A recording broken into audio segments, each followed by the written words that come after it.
universal collaboration can only be achieved through effective leadership, which makes it vitally important that leaders from the corporate C-suites to the mom and pop shops do all they can to develop their leadership development skills. And according to the 2024 Global Leadership Development Survey, published by Harvard Business Publishing Corporate Learning, it revealed that leaders of all stripes are on track to do just that.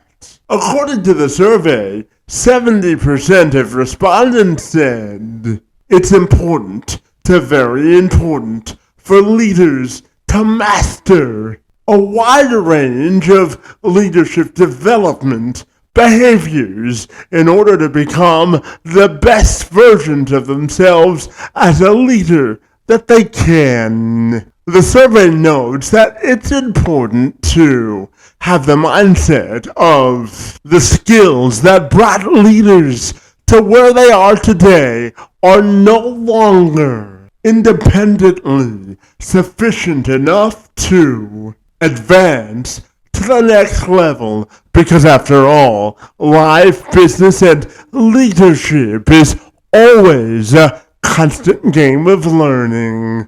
It's important to do a full deep dive and introspection, not only on your strengths and weaknesses, but also as a leader, finding where the areas of your job are challenging for you to perform and enhance the necessary changes. To enhance these better tactics and techniques, organizations are looking for different approaches in order to get the job done. Let's take a quick look at those numbers. 50% of leaders are introducing automation or robotic-based projects. 43% are implementing generative AI or machine learning into their business practices. 40% are making a renewed effort to enhance and improve their corporate culture, and 38% of leaders are looking for new ways to build capacity for innovation. This all should come as good news for my friend Therese Miclot. She spent more than 2 decades in the field of leadership development and facilitation. She works with companies who view learning as a core value, focusing on growing confident and credible leaders who can activate team talent to achieve outstanding business outcomes. Miclot says by maximizing your learning investment through exceptional facilitation, it can enable faster skill development and tangible results. And she joined me this week to tell me more. I'm Kevin McShann. Let's have this conversation.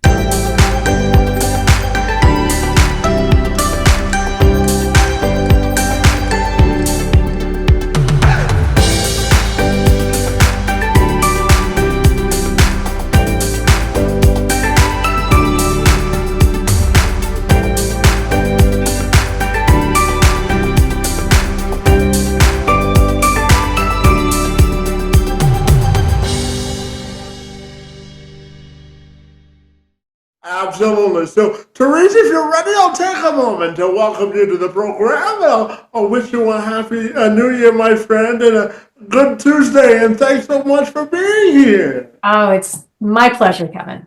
Absolutely, my friend. So I wanted to start our conversation by asking you about how you define a lead leadership development. And what qualities do you think make an elite leader, my friend? Oh gosh, that's a great question. So I think that leadership development is really a focus on helping to enable you have the right people in the right places at the right time in any kind of organization. And that, when a business or an organization is trying to aspire to a future that they want to create, it's dependent on having really good leaders that enable other people to feel connected to the mission and feel engaged with it.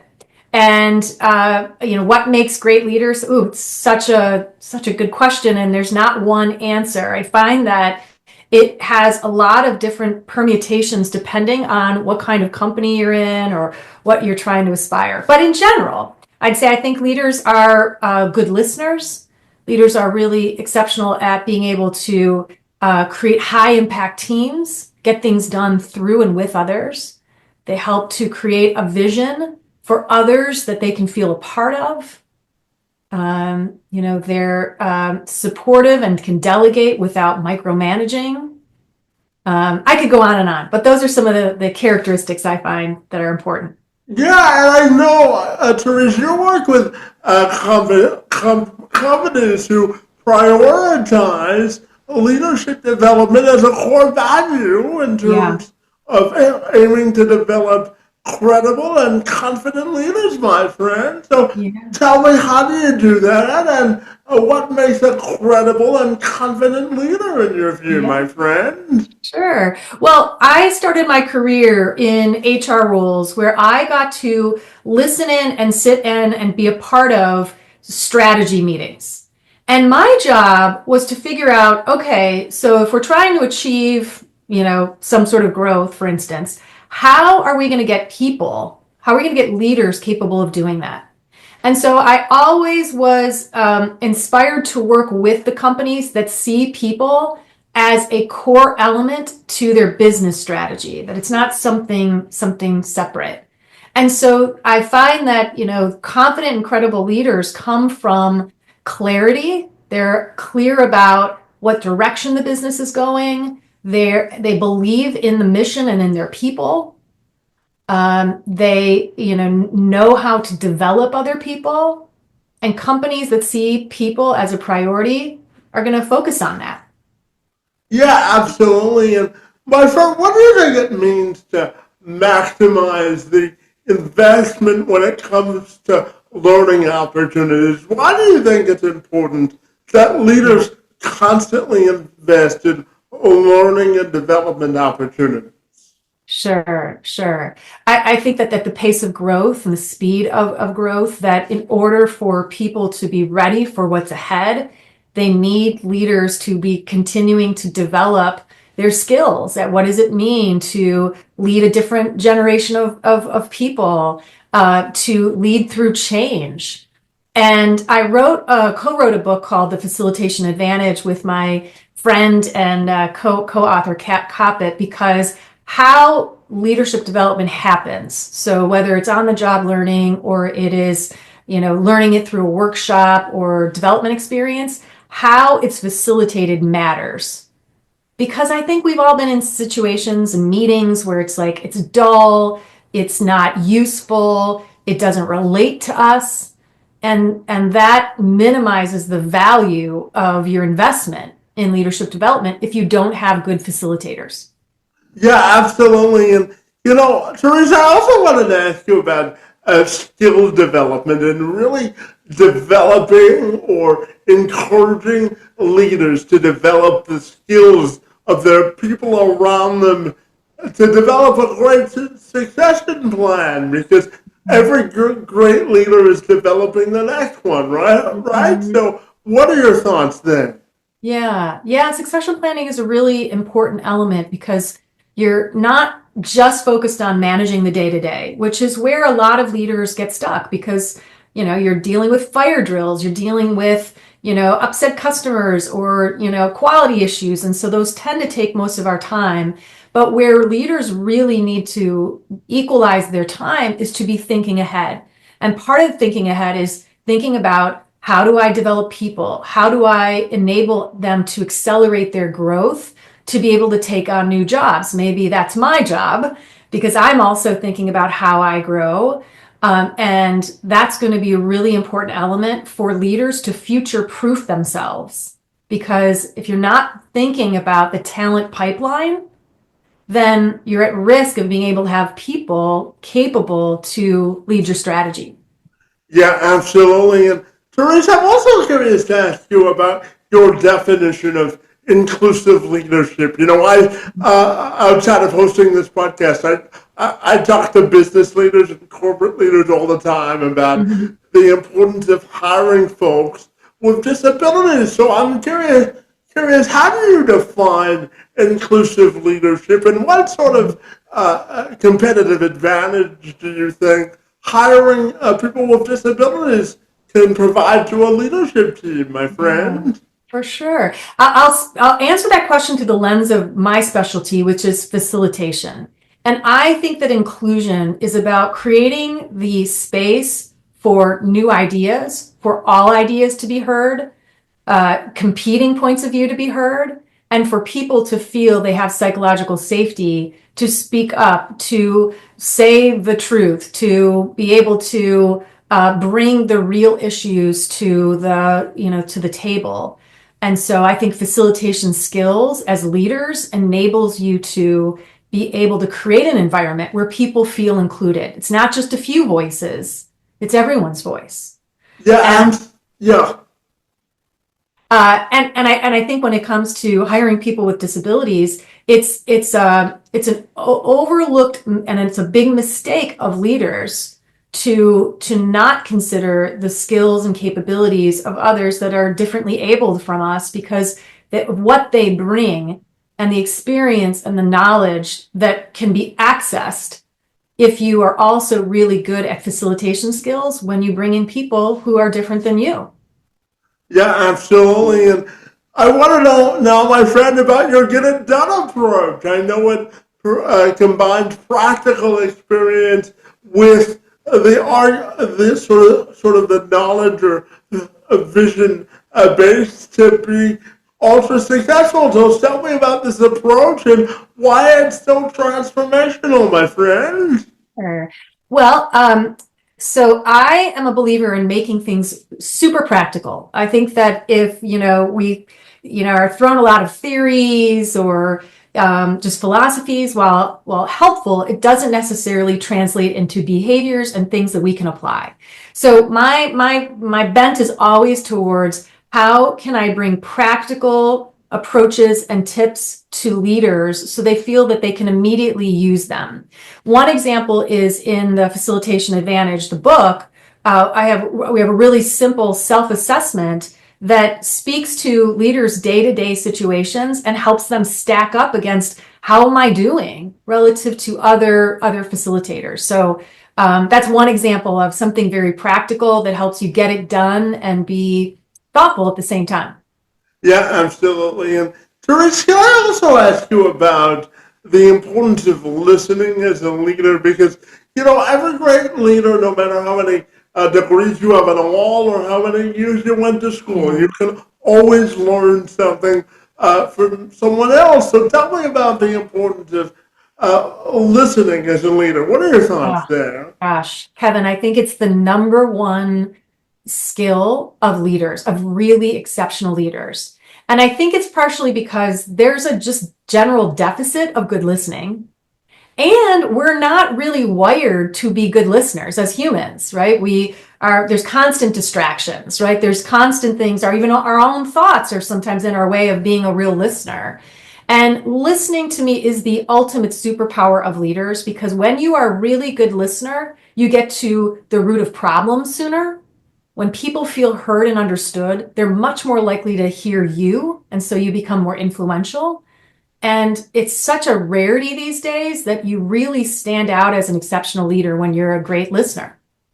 Yeah, absolutely, my friend. And I asked you earlier about inclusive leadership, but I also wanted to ask you about professional resilience. And I'll use myself as an example. So, Therese, when I was 9 years old, I found out that I wouldn't be able to walk for the duration of my life because of the severity of my cerebral palsy. And when I graduated college back in 2010, I was rejected by 10 consecutive news directors that told me because of my disability that they were afraid to hire me. So out of college, what I did was I volunteered for 4 straight years as a volunteer a general assignment reporter. Didn't ask for a paycheck. I just wanted the experience. So I did that for 4 years, covered a total of 50 stories, and through my advocacy work,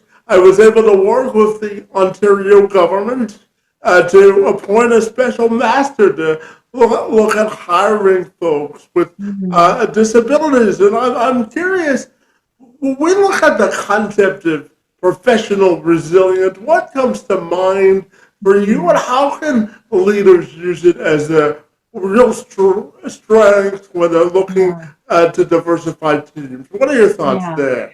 Well, first of all, Kevin, I think you are the ultimate in terms of a resilient leader, and your story just kind of proves that out. And I think what that means for most of us is that we're entering a time of tremendous change. I don't know any company, I don't know any leader that's not needing to adjust rapidly to a lot of change, whether that's AI, reorganizations, new markets, whatever. And resilience, it requires us to be able to adapt pretty regularly and ride the wave that comes with lots of change. And we seek that out in leaders who are able to stay steady in a storm, who are able to see past the obstacles. Your example of what you overcame in terms of obstacle after obstacle and not being deterred, to keep going, to find, a place that would recognize your value. If all of us can have an ounce of that, I think we're really ready for what's ahead in 2025 and beyond. Yeah, absolutely. And Therese, when you look at leadership today, no matter how set in the principles a leader may be, I always think it's important to evolve as a leader. So tell me about the importance of evolving as a leader, and if things Yeah. aren't going well within your leadership style, because I'm a big believer in self-reflection, and I'm Mhm. curious to get your thoughts on the idea and importance of self-reflection in leadership if things aren't going well. What are your thoughts Yeah. there? Yeah. I think that one of the things that we crave from our leaders are those that can be very self-aware and be honest with themselves about where are their strengths and where are their blind spots. And because it's really hard to operate and to get people to follow you if you are not aware, you're not self-aware of how you're showing up. So self-reflection is so important because it's one of the motivators for us to ever change, is to be clear and objective about how we're showing up to others. It's a lot of my work is helping leaders become much more self-aware and self-reflective. Yeah, so if you had to put together a blueprint on how to do that, what do you think would be your top three keys to victory, my friend? Mm-hmm. Well, one is if it's really hard to be self-reflective, it's to go and find someone who you admire, who will be honest with you and not afraid to tell you the truth, and utilize them, because sometimes it's hard to step outside of ourselves. And so that would be my number one tip, is find someone that sees you clearly and will tell you the truth. The second thing I'd say is be much more observant about how other people interact with you. Do you notice the subtle signs? If they roll their eyes, or you want to get people to talk, but they're too, they're too afraid to answer. They won't reply. Become much more attuned to how people are reacting to you, which will give you a little sense, if you are self-reflective, what you might be doing that contributes to that situation. So those would be my top two. Yeah, absolutely. And Teresa, I'm also curious to get your thoughts on findings from the Washington Post to report that 90% of Senior leaders have confidence in the direction of their organization, but only 77% of their counterparts agree, my friend. So, what do you think is the disconnect between Mhm. senior leaders and the people that they're in charge of leading? What are your thoughts there? Sure. You know what? The first thing I thought was that's actually very high. 77% are confident in their leadership and the direction. So that was my first thought, like, wow, I would have expected that to be in 30% or, 40%. So, but nonetheless, there's a gap. And I think that gap is reflective of, when leaders aren't actively having conversations and sharing their vision and being forthright about where the challenges are and what their plan is, people start to fill in the blanks. And usually they'll be wrong. And so they will start to create their own stories about, our leaders aren't ready for what's ahead, or, who's in charge, or, why are they doing that?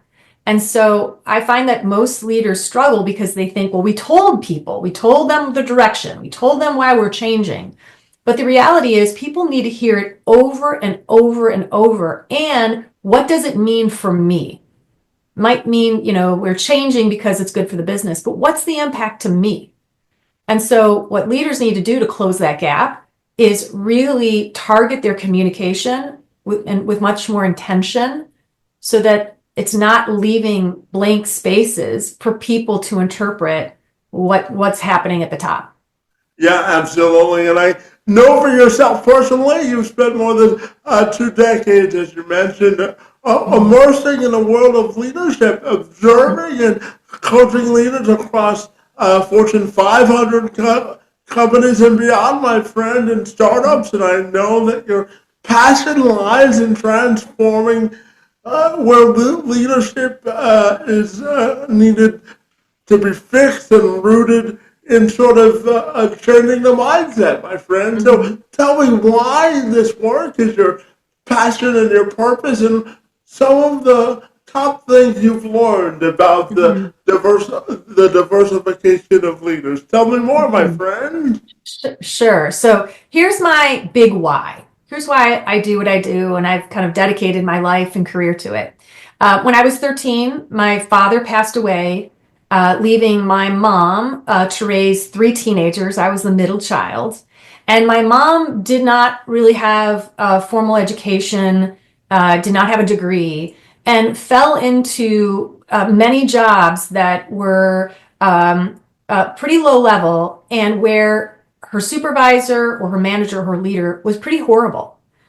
And that experience, it transcends and it affects the people in your life, not just you. You take it home. And I could see my mom struggle because of bad leaders. And so when I saw that, I recognized, I think my purpose in life is to really, as much as I work with senior leaders, I'm always thinking about the single mom. I'm thinking about the person that doesn't have as many opportunities to change roles or careers. I'm thinking about those that are diverse and not like the majority in some sort of way. And if I can make better leaders, then I can make their lives better. And so that's why I do what I do. It's Yeah, because of people much lower in the organization that don't have as much control or choice. yeah. So let's talk about that for a second in terms of creating more autonomy for employees that are below the top leaders of the organization. How do you think employees can create more autonomy? What are your thoughts there? Hmm. Well, I think it has to be in partnership with leadership. I think that it's really hard to create autonomy by yourself when you're an individual contributor, unless you have kind of demonstrated your capability, where you've grown your credibility with leaders to be able to take on more. And so I think it has to be very much a partnership, because you also want your leaders to be able to support your growth and development. But I think the number one thing you can do if you're an individual contributor is continue to be able to show your value. So, can you show how you had an impact? Can you show how you were able to measurably affect something positive? Those are really compelling reasons that leaders like to hear, to give people more autonomy. Yeah, absolutely. And Teresa, I'm curious to go back to your mom for a second and tell me, why is your mom one of your fiercest role models, my Hmm. friend? Well, my mom passed away about 8 years ago, but her, the memory and the work ethic that she had, I like to believe is she passed on to me. She had to overcome a lot of obstacles. Talk about resilience. She didn't have much choice, and she did everything she could to prioritize us and withstand, again, really harsh work environments. And, she did that out of the love of her children, out of the need to, raise these kids. And boy, I can't think of a better role model, someone who is so selfless and, my success to a great degree was built on her willingness to, you know, make a lot of choices that weren't easy for her. Well, absolutely. I have to tell you, I'm a mother's boy myself, and without mothers, none of us would be here. And That's the truth. moms are great, aren't they? They sure are. I'm a mom myself, so yes, I think we're great. Absolutely. So tell me, what's the best part about being a mom, my friend? Oh, I think that it's, watching your children become who they're meant to be. And it's often kind of difficult to not try to interfere and drive that direction. But I think actually a lot of the skills that I offer to leaders and in the book, The Facilitation Advantage, I've used those skills to help me be a good parent. From, again, just listening, the skill of listening. Oftentimes our children just want that. They don't want our solutions. They just want to be heard. Or managing the voice in my head, the self-talk, my mindset about myself as a parent or what my children should be doing. And so I feel like being a mom and coaching and developing leaders has a lot of parallels. Yeah, absolutely. And Therese, tell me, how important do you think it is for leaders to remain authentic, honest, and straightforward during good times and bad with their teams? What are your Yeah. thoughts there, my friend? Oh, I think that, we all want that, right? We want to work and be led by leaders who are honest and themselves and, will not shield the bad news when we need to hear it. Will be honest with us. I can't think of a, greater need in, this day and age for leaders who lead authentically, who are themselves. I think actually leaders who show their vulnerability often create more connection with people. That they're not perfect. That they had to learn lessons too. That they make mistakes. It creates psychological safety for all of us that are trying to follow in their footsteps, or also appreciate recognizing that no one's going to be perfect. Yeah, absolutely. And as you mentioned, you co-authored the book, The Facilitation Advantage, my friend, and I know it's a practical guide for leaders to follow, my friend. So tell me why you wrote the book and what you hope leaders get from it, my friend. Yeah, yeah. Well, I think that all of us are facilitators, right? Facilitation means to make things easy. And in every conversation, in every meeting, Kevin, you're facilitating this conversation. We're trying to interact really effectively with others, whether it's to create connection, to influence, to lead. And so I think facilitation skills are leadership skills. And they rely on a set of what we call contributions in the book, from managing the voice in your head, how you engage with presence, how you tell story. I mean, think about, most of us are in meetings 5, 6 hours a day. You're trying to stand out and get your message known, but people are tired. So story is such an effective way for a leader to facilitate a conversation, keeping things on track in meetings. So I think they're really practical skills. I would encourage your listeners to, go check it out. There's a free self-assessment and you can kind of see how you stack up against those contributions. Yeah, absolutely. And Therese, tell me, what do you think is the most influential lesson or the most important lesson you've learned about the diversification of leadership and the concept of effective leadership? How do you think those Mm. are interconnected? Wow, that's a big question. I think that, my 25 plus years of working with leaders, to me, it narrows down to what we talked about earlier. Like, can you be a good listener? It seems so basic, but it's such an advanced skill and it's so essential. And I think it's going to be continued, a continued skill that most of us don't have, but will continue to see as more valuable. Um, I think that's going to be really important. And I think also leaders who can guide others through change. I think that, it's one thing to be able to just announce change. It's another to really get people capable of adjusting and flexing to new ideas, new ways of doing things, new work. And that's going to be called upon more and more every day in 2025 and beyond. Yeah, absolutely. And, Therese, if I asked you to teach a course or address 1,000 leaders who had just been promoted to senior management roles, and I told Mm-hmm. you it was your job to motivate them to be the most effective leader they could be, what are the three things you think you would tell them at the top of the class to ensure Mm-hmm. success, my friend? Mm-hmm. I think the first would be, we want leaders who can look past the day to day. So one is, as a leader, develop your capability to think strategically, because we want leaders that are ahead and helping us understand what's around the corner, what's next.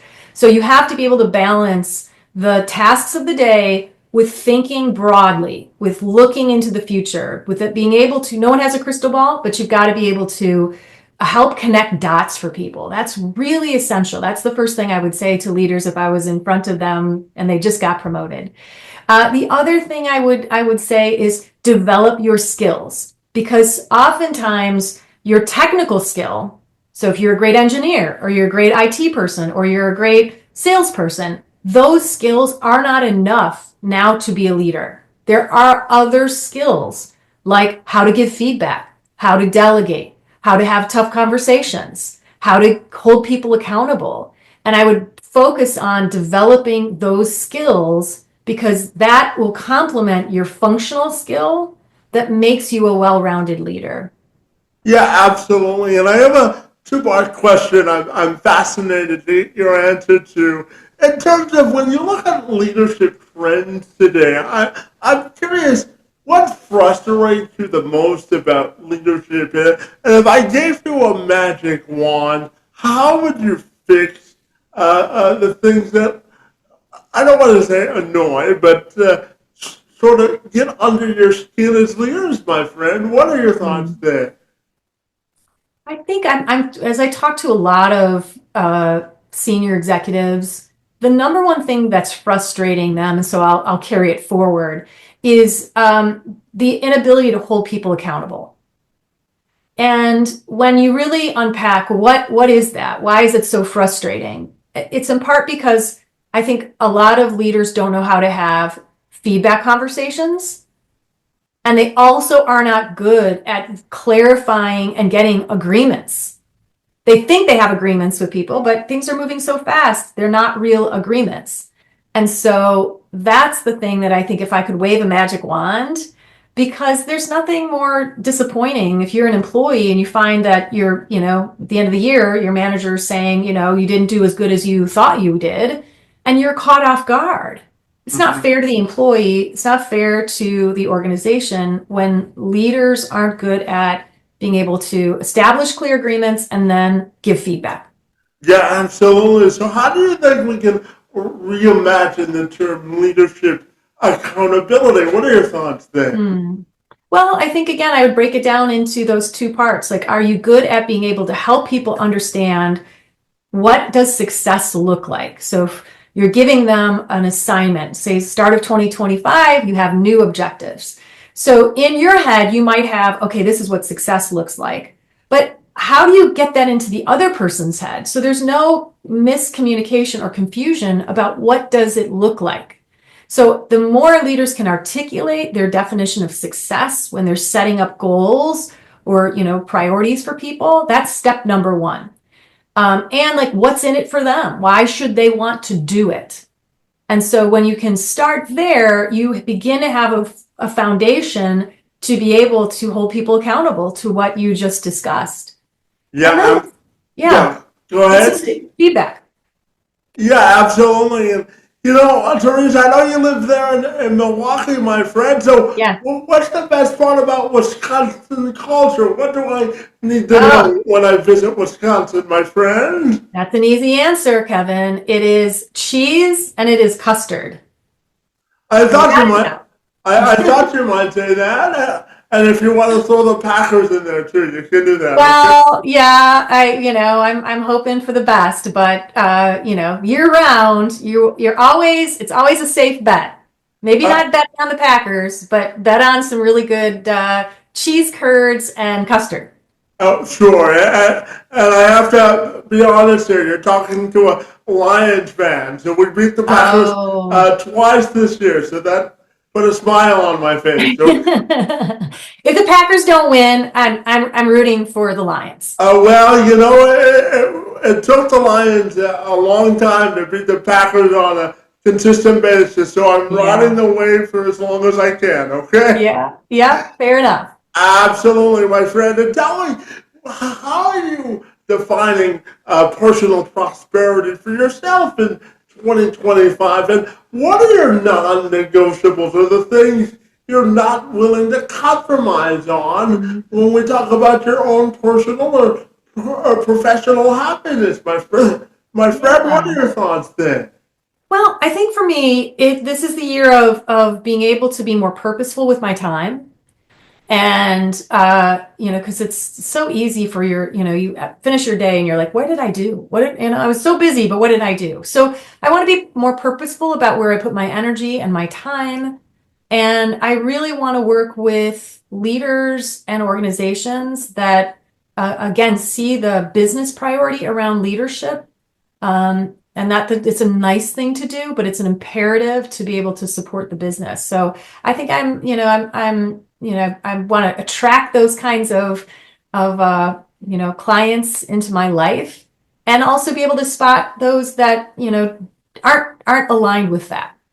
Yeah, absolutely. And Therese, my final question for you is this, my friend. If I told you that I was going to throw you a lifetime achievement party, and the only thing I wanted you to do was pick your best friend or those that know you best to give a toast about your life and legacy, my friend, what do Mm-hmm. you think they would say, and what would you want them to say, my friend?